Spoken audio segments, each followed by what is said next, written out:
The story of Bloody Mary. Remember that annoying little story of Bloody Mary? You know, that light a candle in your bathroom with the lights out late at night, look in the mirror and say her name 3 times in a row.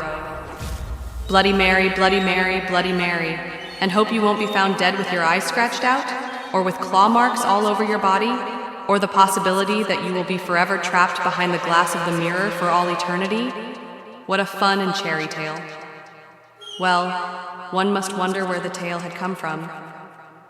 There are hundreds of backstories on how Bloody Mary came to be, but one of the most reasonable as it can get when a reflection kills you, is the tale of her demise. In the 1800s, there lived a young girl named Mary. An illiness washed over the place where they lived, making people drop dead after a short period of time. When physicians couldn't find a pulse, or when they put a mirror under the nose of the seemingly dead, there might not always be condensation on it from their breaths, so the fallen would be easily assumed to be dead. But were they?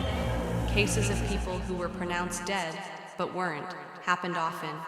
So when one would die, people would put a small hole in the coffin and put a piece of string through the hole that was attached to a bell. The bell would hang on a stick by the homes of the deceased, and if they woke up, they would simply pull the string, ring the bell, and would be dug up. Of course, when Mary was bedridden and slowly died, she was laid in a coffin in her grave.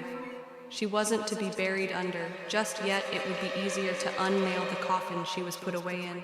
The string and the bell was, of course, on hand. Days passed then up to a week.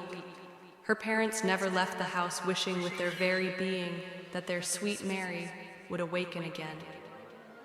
Friends of the parents claimed that if she had not awoken yet, then she never would. That day, the parents left the house with their friends at their behalf. When her parents had gone, a neighbor came and began to fill her grave, string and all, just in case she would wake up if she was still alive, and if so, before she suffocated. The neighbor had said his remorse and walked to his home. Not soon after Mary awoken from her slumber, she pulled the string to the bell that wouldn't be heard from her parents who were out and the neighbor who was too far away. She pulled and pulled the string until the bell fell, and so did the stick. She began clawing and scratching at her wooden prison until her fingers bled. Then she cut scratching till she breathed her last breath. When the parents arrived home, the father soon realized that the bell, as yards away from it, originally was, and soon called for his wife to come and help him dig up their daughter. When dug through, they unlatched the coffin and found Mary in a petrified state, her hands like claws covered in blood, same with her white dress she was buried in. They put a mirror under her nose to see if her breaths would show. Condensation was shown on the mirror, but even so she was dead. Her spirit is said to have attached to the mirror. And now, whenever one calls Bloody Mary 3 times, she come and claws at the unknowing victim. This is just one of the said stories to be about her demise.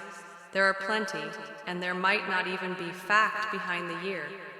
But still, it's a gory story that can still kids, and you still have your heart beat up every time you say her name.